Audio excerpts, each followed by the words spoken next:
नवलपरासी पूर्व अर्थात् नवलपुरको देवचुली यो वास्तवमै खजनाको भण्डार हो।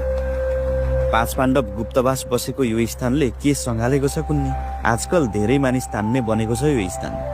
आजको हाम्रो यात्रा यही स्थान अर्थात् देवचुलीको।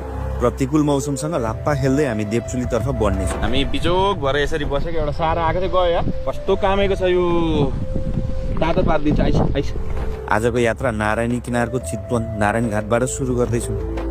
सहरी क्षेत्र विकासको चरम देखिसकेको एउटा ठुलो बजार, ठुलो सहरको रूपमा हामी लिन सक्छौँ। नेपालको ठुला सहर मध्येको प्रमुख सहरमै पर्छ नारायणघाट। यसै यात्रामा पहिले हामी पिप्रहर पुग्नेछौँ। यहाँको एउटा विशेष कुरा हेर्नु, नारायणी या भनौँ गण्डकीको एउटा छुट्टै भङ्गालो बगी आएको स्थान, जहाँ गण्डकीकै टापुमा बसेको छ चितवन राष्ट्रिय निकुञ्ज। तराईको जनजीविका नजिकबाट निहाल्न सकिने, थारू संस्कृतिमा भिज्न सकिने यो सानो गाउँ नै होमस्टेमा रूपान्तरण भएको स्थान।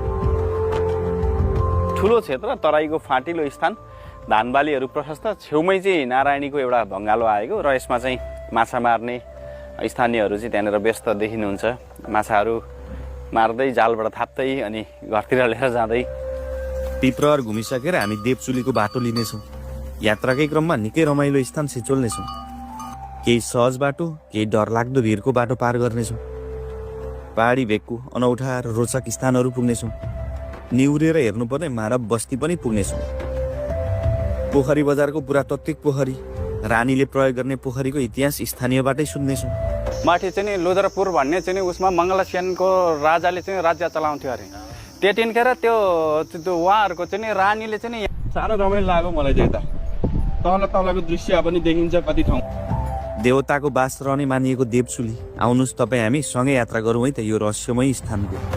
नारायणी नदी किनारबाट सबैजनालाई नमस्कार। म हुँ सचिन नेउपाने र तपाईँहरू हेर्दै हुनुहुन्छ पूर्वी ब्लुज युट्युब च्यानल। आज यो स्थानबाट हामी रोचक स्थानहरूको यात्रा तय गर्न लाग्दैछौँ।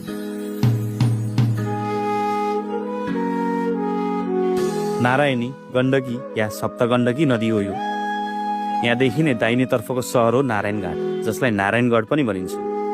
देब्रेतर्फ छ गैँडाकोट। केही अघि त्रिशुली र कालीगण्डकी नदी सङ्गममा बसेको छ देवघाट धाम। गण्डकीले यता चितवन र नवलपरासी जिल्ला छुट्याउँछ। नवलपरासी बर्दघाट सुस्ता पूर्व जिल्ला। पहिलेको सिङ्गो नवलपरासी टुक्रिएर पूर्व र पश्चिम 2 जिल्ला बनेको छ, जसमध्ये नवलपुर क्षेत्रको रोचक स्थानहरू घुम्नेछौँ आज हामी।